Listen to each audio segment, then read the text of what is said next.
Bonsoir à toutes et à tous. Merci d'être avec nous pour ce journal. Voici les titres. L'accompagnement des TPME au cœur des préoccupations du chef de l'État Faure Eswazimna Gnassingbé, elle constitue l'essentiel du tissu économique. Focus ce soir sur l'un des outils mis en place à la plus grande joie des bénéficiaires, les centres de gestion agréés CGA. La troisième phase du PASCO, le projet d'amélioration des conditions des sanitaires en milieu scolaire et rural, est lancé à Tapou, dans la préfecture de la Kéran, par le ministre d'État Yark Damham. Projet de construction des forages et blocs sanitaires dans les régions Savane et Kara. Et puis, le ministre de la Communication et des Médias, porte-parole du gouvernement, Yawa Kuigan, était dans les locaux de la HAC. Une visite pour renouveler son engagement à accompagner la HAC dans sa mission, celle de veiller au respect de la déontologie du journalisme. Voilà pour les titres. Bienvenue dans le 20h de ce mardi. Focus ce soir sur les TPME, les très petites et moyennes entreprises. Le chef de l'État Faure Eswazimna Gnassingbé s'est engagé à les accompagner. Elles représentent environ 90% des entreprises et constituent l'essentiel du tissu économique. L'un des outils mis en place dans cette optique, les centres de gestion agréés CGA, qui font aujourd'hui le bonheur des bénéficiaires. Ulrich Amega. Au Togo, les très petites et moyennes entreprises vont désormais connaître de jours nouveaux. Ainsi en a décidé le président de la République, Faure Eswazimna Gnassingbé, fin septembre 2023, à travers un décret portant fonctionnement des centres de gestion agréés. Une effectivité de leur fonctionnement qui n'est autre que la résultante d'une expérimentation avec des conclusions positives obtenues depuis 2014. Définis comme des structures dont la mission est d'offrir du soutien ou d'accompagner les très petites et moyennes entreprises, ces centres auront pour objectif de garantir davantage de flexibilité à leur création ainsi qu'à leur utilisation par les TPME. Le projet permettra au CGA d'exercer également sous la forme de sociétés de capitaux en plus de la forme d'association antérieurement prévue. Ils vont pouvoir assister leurs adhérents ou leurs clients dans les domaines de la gestion et de la comptabilité, mais aussi dans les questions de fiscalité et de droit social. Des facilités fiscales, l'établissement d'une marge de préférence dans les procédures d'attribution des marchés publics, entre autres, seront assurés par les 10 centres aux entreprises bénéficiaires. Une aubaine pour les TPME de faire prospérer leurs activités et de privilégier la formalisation pour celles qui ne sont pas encore passées par cette étape. De milliers d'entreprises sont appelées à être touchées selon les orientations du chef de l'État. En 2020, le pays comptait 146 000 entreprises, dont 94% étaient des PME-PMI. Alors que le nombre d'entreprises ne cesse d'accroître. Selon le Centre de formalité des entreprises, 13 835 nouvelles entreprises ont été créées en 2022 contre 13 770 en 2021. L'opérationnalisation de ces centres de gestion agréés tombe donc au bon moment pour offrir à ces milliers d'entrepreneurs l'expertise dont ils pourraient avoir besoin. Direction Tapou, dans la préfecture de la Kéran, où vient d'être lancée la troisième phase du PASCO, projet d'amélioration des conditions sanitaires en milieu scolaire et rural, par le ministre d'État Yark Damham. Ce projet va permettre la construction des forages et des blocs sanitaires dans les régions Savane et Kara. Nestor Mouzou. L'eau potable jaillit à Tapou, dans le canton de Pessidère, dans la préfecture de la Kéran. Le choix a été porté sur cette localité pour le lancement du PASCO 3, projet d'amélioration des conditions sanitaires en milieu scolaire et rural. Le projet s'intègre dans le programme d'urgence et de résilience des populations des régions Savane et Kara et vise à permettre à ces populations l'accès à l'eau potable et à l'assainissement dans les écoles et centres de santé. Il est financé par l'Agence française de développement AFD. En quoi ça consistait le PASCO? C'est de faire des forages simples, des forages à motricité humaine. On est d'abord parti des écoles et puis on a ensuite mis des forages dans les centres de santé et dans les communautés villageoises. Et on a aussi calculé de sorte que, parce qu'on est dans un grand espace, de sorte que le forage soit équidistant des différentes communautés. Ça a très bien marché. Le PASCO 3 comprend 3 composantes. La construction des infrastructures d'eau potable constitue la première. La deuxième est en rapport avec l'appui à la gestion des points d'eau et à la promotion de l'hygiène. Et la troisième se réfère au renforcement des capacités du ministère de l'eau et de l'hydraulique villageoise et les directions régionales. L'AFD va mettre à la disposition du gouvernement togolais une enveloppe financière de 6,5 milliards de francs CFA. Je tiens à exprimer ma profonde reconnaissance à l'Agence française de développement pour ce grand partenariat qui nous conduit à la réussite de nos objectifs. Les retombées des phases précédentes du PASCO sont évidentes dans nos communautés. Les forages, les installations sanitaires dans les écoles ont transformé la vie de milliers de Togolais. Ces succès illustrent la détermination du gouvernement à promouvoir le développement de notre nation. Le PASCO 3 que nous lançons ne se contente pas de continuer seulement ce travail vital. Il réaffirme avec cette troisième phase l'engagement des autorités à l'accès à l'eau potable en tant que moyen de prévenir les maladies, l'amélioration de notre système éducatif et la préservation de notre environnement. Ce projet d'un coût total de 6,5 milliards de francs CFA devrait permettre à terme de réaliser 950 forages, ce qui veut dire que plus de 200 000 personnes en milieu rural auront accès à l'eau potable d'ici fin 2025. PASCO 1 s'était uniquement déroulé dans la région des Savanes. PASCO 2 a été étendu à la région de la Kara comme PASCO 3. Les 2 premières phases ont permis la réalisation de 744 forages équipés de pompes à motricité humaine avec un avenant de 100 forages supplémentaires en cours d'exécution. Nous l'annoncions en titre, la Haute Autorité de l'Audiovisuel et de la Communication a reçu ce mardi la visite du ministre de la Communication et des Médias, porte-parole du gouvernement, Yawa Kuigan. Un pas important du ministère pour renouveler son engagement, celui d'accompagner la HAC à assurer pleinement sa mission, notamment de veiller au respect de la déontologie en matière d'information. Abidé Nyassimbi.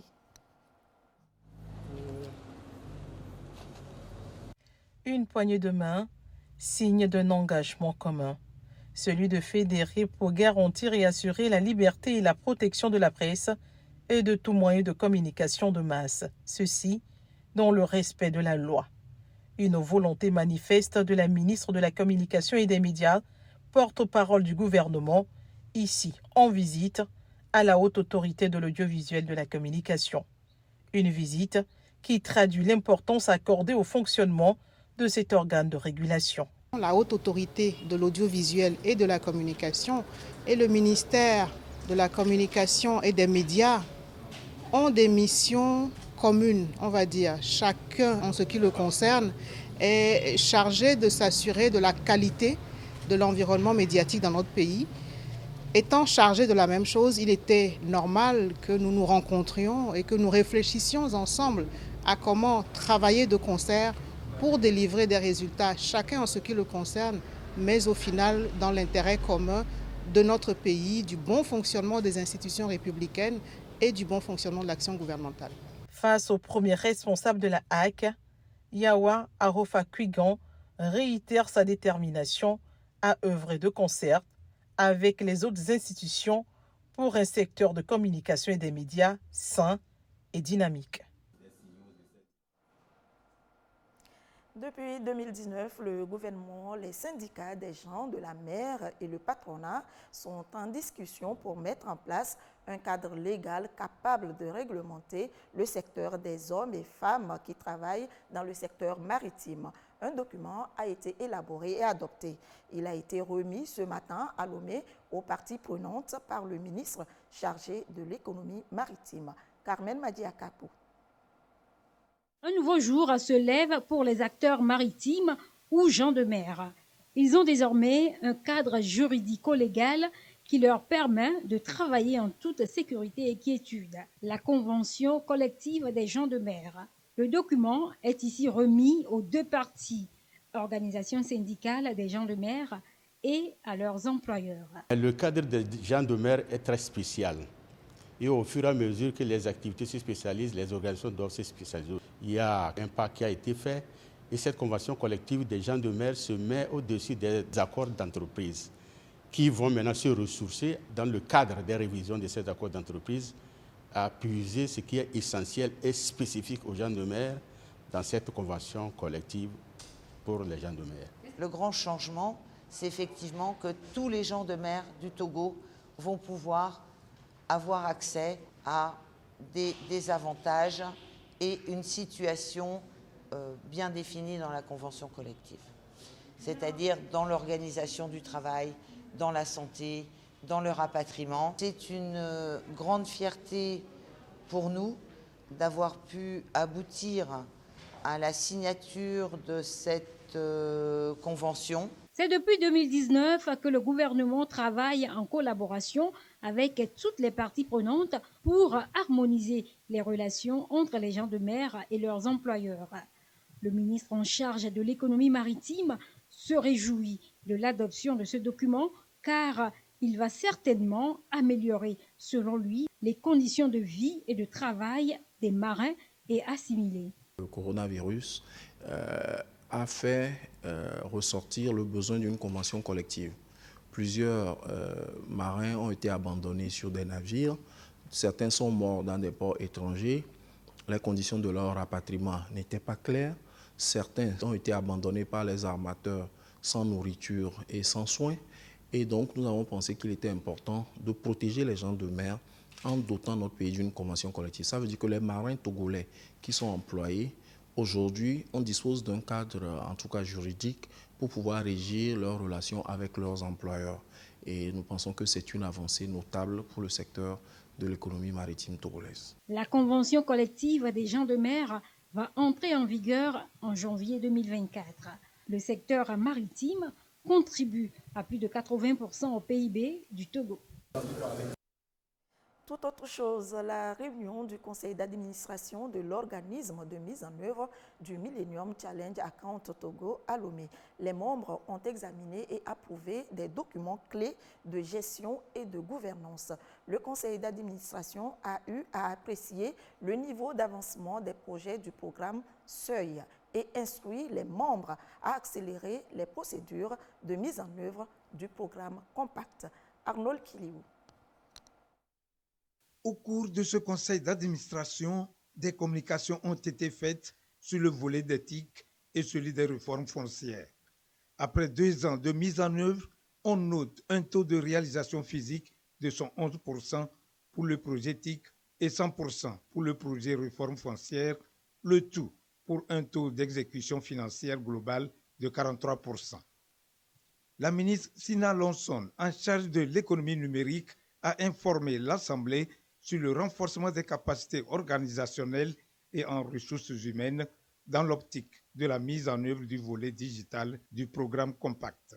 On a fait un certain nombre d'études pour comprendre mieux le secteur et la période qui vient de se dérouler a été une période de questionnement et de collecte d'informations, notamment sur les aspects liés à la connectivité, aux terminaux, à la compréhension un peu du cadre légal et réglementaire. Nous avons plusieurs grands projets de connectivité et encore là, il faut qu'on trouve des modèles qui puissent être réplicables aisément et à moindre coût. Et c'est ça en fait un des objectifs des projets pilotes, ce sera de pouvoir établir des modèles qui soient un peu comme du copier-coller, qu'on puisse étendre dans toutes les régions. Je pense que c'est la première chose. D'autres éléments, tels que le soutien aux femmes vulnérables, font partie de ce qui va constituer un projet pilote, c'est de voir la mesure dans laquelle, en utilisant l'éthique, on peut venir en aide à une population vulnérable. S'agissant de l'élaboration des tests d'application du Code foncier et domanial, le ministre d'État, Kojo Adedje, a rassuré ses pairs de l'attention particulière avec laquelle son département s'implique à la réussite du LRAP. Le foncier est une préoccupation et le gouvernement s'attelle sous le leadership du président de la République, son Excellence M. Faure Issoze-Mnagna Singbe, à trouver des solutions. Et le projet LRAP nous permettra non seulement d'accélérer la productivité agricole, mais permettre d'avoir des documents à moindre coût à la disposition de nos parents, surtout dans les sites qui sont retenus en expérimentation. Notre désir est que ce projet puisse aller très vite au niveau du ministère dont nous avons la charge. Je voudrais parler du ministère de l'urbanisme, de l'habitat et de la réforme foncière.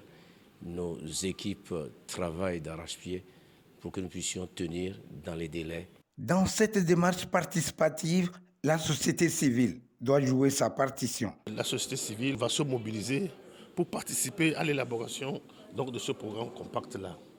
Notamment veiller à ce que ce programme compact soit aligné sur les besoins et les priorités des communautés.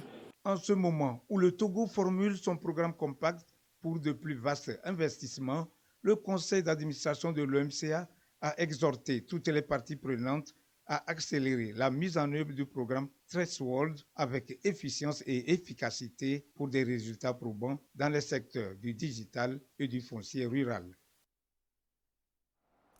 À retenir également de ce journal cette rencontre des associations des femmes du parti UNIR, Union pour la République à Kara. Elles se sont retrouvées au Palais des Congrès pour une journée de réflexion sur les idéaux de développement prônés par le chef de l'État et les actions à mener pour défendre ces idéaux. Nestor Mouzou.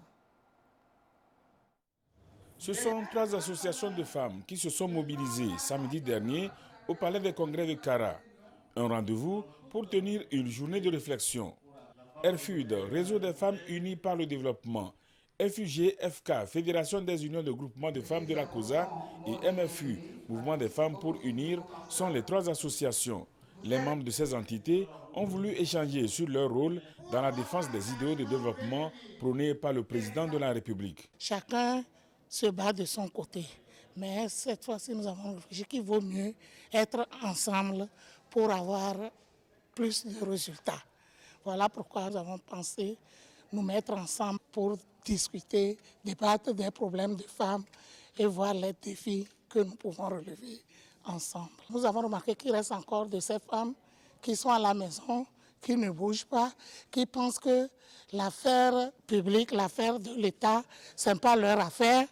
C'est ce sens de les motiver à comprendre que les affaires de l'État sont les affaires des femmes. La journée de réflexion a été caractérisée par 2 panels. Le premier a été animé autour des actions civiques pour réveiller les femmes à plus de sursaut patriotique. On a parlé de la salubrité, donc il faut maintenir son environnement propre. C'est déjà à la maison, elle doit le maintenir, de même que son environnement professionnel. On a parlé également du respect des emblèmes. Actuellement, il y a des infrastructures qui sont faites. À Lomé, par exemple, il y a des retenues, des barrières de retenue d'eau. Mais force est de constater que quand il pleut, ces retenues d'eau débordent. Et c'est dû en grande partie à certains comportements inciviques tels que le rejet des ordures ménagères dans des caniveaux. Donc il faut vraiment sensibiliser les femmes pour qu'elles puissent changer ces comportements afin que le développement de notre pays puisse être palpable. Le deuxième panel a consisté à expliquer davantage aux femmes les mécanismes mis à leur disposition par l'État pour les aider à être économiquement autonomes. Nous avons le produit phare que l'État a mis en place qui est le FNFI, les crédits APSEF, les crédits AgriCef, AGICEF, et allant aussi des crédits de PAF jusqu'à encore DDE. Toutes les femmes qui ont pris ces crédits ont vu leur situation changer aujourd'hui. Nous avons aussi un PGF aussi qui est là, qui peut nous accompagner. Nous avons aussi le paillage SP aussi pour qu'on puisse sortir vraiment de la précarité. Le maire de la commune de Kosa 1, Baouade Pidabi, représentant le préfet de la Kosa, a salué cette initiative des associations des femmes pour partager leurs réflexions sur les questions de développement conformément à la vision du chef de l'État. Il les a exhortés à maintenir leur cohésion pour défendre leurs intérêts et lutter contre la pauvreté. Les utilisateurs des données météo et climatiques vont se frotter les mains.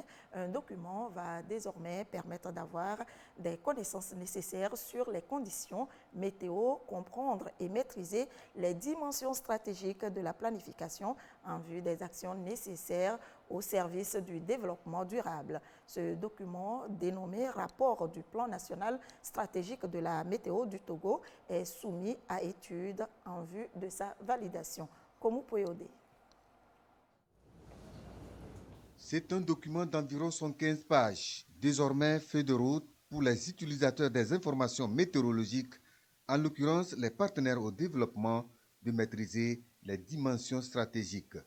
Dénommé Rapport du Plan national stratégique de la météorologie, il est élaboré en lien avec les recommandations de l'État togolais et l'Organisation météorologique mondiale et va permettre de mener les actions en faveur du développement durable. Ce document est à étude en vue de sa validation. Le document présente les différentes réalisations à ce jour de l'agence. Sur la base de ces réalisations, le document montre, n'est-ce pas, les changements induits par ces réalisations. Le document présente aussi les obstacles et les difficultés qui entravent un peu le travail de l'agence, fait le point, une synthèse des forces, des faiblesses, aussi bien que des opportunités, des menaces de l'agence, avant de se projeter dans le futur, ce que nous appelons la vision. Cette vision est déclinée en orientation stratégique, en objectif de développement, et le document propose un plan d'action pour les 5 prochaines années, avec des actions, avec des activités et leurs coûts, avec un budget estimatif pour les 5 prochaines années. Et le document finit avec un mécanisme de mise en œuvre et de suivi-évaluation pour faciliter donc l'application de ce document par les différents services concernés. Ce document-là permettra à ce que tous les partenaires techniques et financiers qui vont vouloir accompagner l'Agence nationale de la météorologie de pouvoir puiser les différentes activités, les différents projets qui sont inscrits au niveau de ce document-là. Il y aura des activités qui vont permettre à ce que des informations beaucoup plus fiables soient élaborées pour que le dernier kilomètre de la population qui soit beaucoup plus dans les fermes puisse avoir aisément l'information pour leur utilisation. Conçu pour une période de 5 ans, 2024-2028, ce document est un souci des autorités togolaises d'avoir un Togo en paix, une nation moderne avec une croissance économique inclusive et durable à travers une maîtrise des conséquences socio-économiques dues aux phénomènes externes liés au temps, au climat, à l'eau et à l'environnement. La deuxième édition de l'école thématique de la communauté de savoir ville durable des Suds s'est tenue du 16 au 20 octobre à Lomé. Plus de 50 chercheurs ont pris part aux travaux. En marge, ils ont mis en terre des plants de différentes espèces. Yata Aratema. Une ville verte et durable, la commune Lac 1 à Anéhor est déjà engagée dans cette voie. Aux côtés des autorités locales, étudiants, enseignants et chercheurs, tous de la deuxième école thématique de Lomé sur les villes durables dans les Suds. Ils mettent en terre divers plants sur cet espace de 2 hectares, des fruitiers et bien d'autres espèces.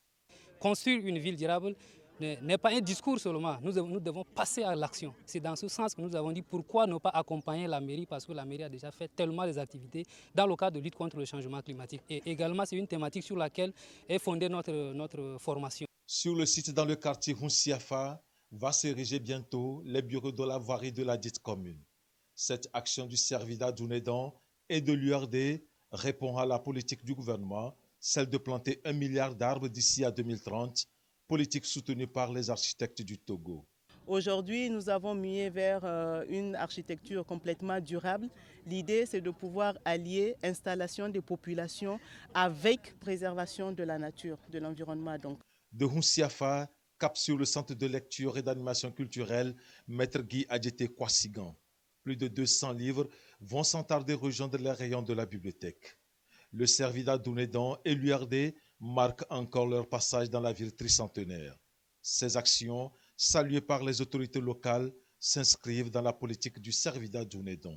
La politique de la ville, c'est de se construire sur 2 pieds, notamment l'environnement et la culture. Et donc, ils nous ont aidés à faire un esprit sain dans un corps sain.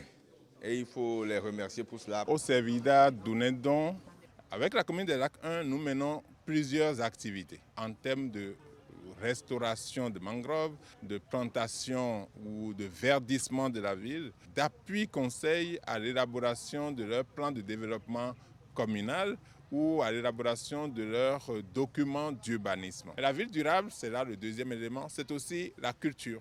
Cette journée s'est achevée dans cet espace vert, une aire de repos et un espace de jeu pour les enfants. Des arbres plantés par des générations d'étudiants et des citoyens. Un espace qui rime avec l'esprit de la ville de demain, une ville durable, agile et inclusive. La police nationale a encore interpellé un réseau de présumés malfrats, des cambrioleurs, avec à la clé plusieurs chefs d'accusation. Les faits nous sont relatés ici par le commissaire de police de Gbodjomé, propos recueillis par Sandra Agbouche. La police nationale a démantelé un réseau de cambrioleurs dans le secteur de Gbodjomé. Il s'agit des nommés G. Gildas, A. Komla, K. Komlavi et K. Komladi Maxime. En effet, dans la nuit du 14 au 15 octobre 2023, aux environs de 2 heures, le sieur Y a été victime de cambriolage à son domicile. Au cours du cambriolage, sa moto de marque Audun DR 190 ainsi que 3 ordinateurs portables ont été emportés. Une enquête a été ouverte par le commissariat de police de Gbodjomé. Après la commission de leur forfait, le nommé Gildas et son co-auteur, actuellement en fuite, ont caché la dite moto chez un autre complice, le nommé Komlavi.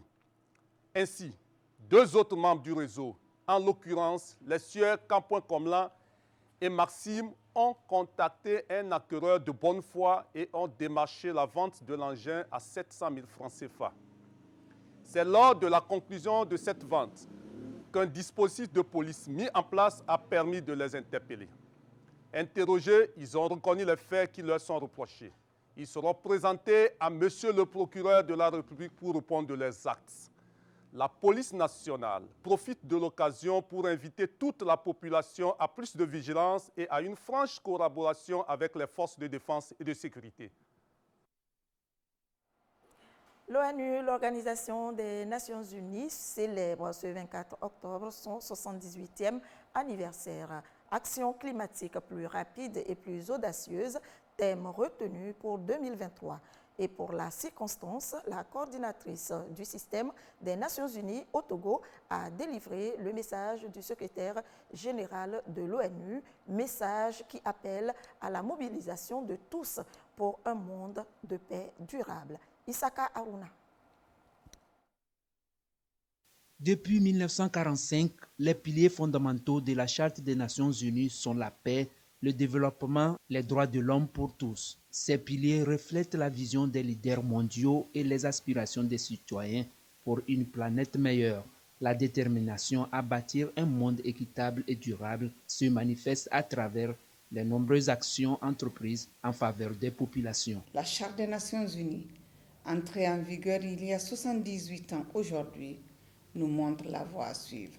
Elle est avant tout ancrée dans la détermination de surmonter les divisions, de restaurer les relations mises à mal et de bâtir la paix, d'ouvrir de nouvelles perspectives et de ne laisser personne de côté, d'assurer la justice, l'égalité et l'autonomisation des femmes et des filles, d'apporter une assistance vitale à celles et ceux qui sont dans le besoin. Il nous appartient d'aider à construire ce monde de paix, de développement durable et des droits humains pour toutes et pour tous.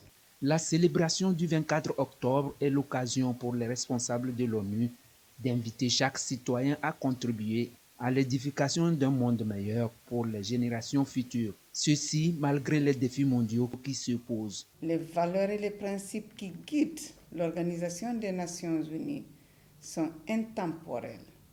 C'est pourquoi nous ne devons cesser de renforcer nos méthodes de travail et de poursuivre nos tâches en adoptant les réalités du XXIe siècle. Engageons-nous à bâtir un avenir digne du nom de notre indispensable organisation. Notre monde est divisé, Nous pouvons et nous devons être des Nations Unies. Parmi les domaines d'action des organismes onusiens au Togo, on retrouve la santé, l'éducation, l'environnement et le renforcement de l'état de droit. Cette célébration offre une opportunité aux organismes de sensibiliser sur les thèmes cruciaux pour la planète et de présenter leurs actions aux côtés des gouvernants en faveur du bien-être de la population. Culture, tradition, à Sokodé, toute une panoplie d'activités au programme de la célébration de la fête traditionnelle à Dossa Gadao, une initiative de Vision Rose qui promeut la culture thème. Désiré Aloy. Thème Alia Kozo, en français beauté de la femme thème, Miss Princesse thème, objet de sensibilisation et d'échange durant 2 mois dans Tchaoudjor. À l'issue, l'élection de la belle-fille thème, une activité de valorisation culturelle dans le cadre de la fête traditionnelle à Dossa Gadao. Vision Rose entend apporter sa contribution à la valorisation de la culture thème dans toutes ses facettes, au travers de l'élégance, le reflet de la fille thème. Bien éduquée et instruite, elle incarne la promotion de la valeur culturelle. La cérémonie inaugurale de cette série d'activités est lancée officiellement à Sokodé. Aller à l'école, c'est bien, mais maîtriser l'école de la vie, c'est à travers l'éducation culturelle. Et pour la participation, toute jeune fille de 18 à 25 ans qui est thème ou qui maîtrise la culture thème. Vous êtes élève au lycée, vous êtes étudiante, ou vous êtes apprenti couturière ou coiffeuse, les candidatures doivent être déposées à partir de ce 21 octobre jusqu'au 10 novembre dans toutes les radios à Tchaoundjong. Le processus aboutira à une finale lors de la fête traditionnelle à Dossa Gadao. Il est question pour Vision Rose et le comité d'organisation d'œuvrer à converger les populations et surtout les jeunes vers l'authenticité, la consommation locale, valorisation identitaire, en somme un axe sûr de création de richesse, donc de développement. Quand on voit une fille thème, il faut qu'on sente qu'elle est vraiment une fille thème. De par sa manière de s'habiller, son parler, ses mains, les proverbes, c'est une très grande richesse qui nous identifie en tant que thème. Il faut vraiment que des actions pareilles puissent être faites en vue vraiment que les jeunes surtout puissent s'enraciner dans leur propre culture. Donc l'initiative vraiment de cette agence Vision Rose est une très bonne initiative et j'encourage vraiment les jeunes filles à vraiment adhérer. Le ton est ainsi donné. Toute la population est conviée à apporter sa contribution pour davantage travailler à faire de la culture thème un modèle admiratif, une réussite culturelle.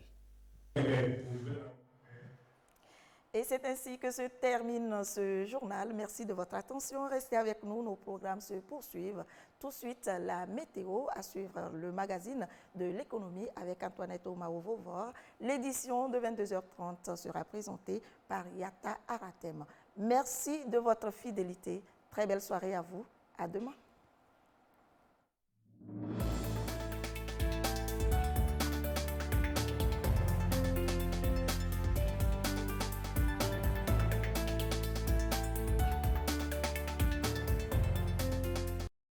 Près d'1 milliard de personnes dans le monde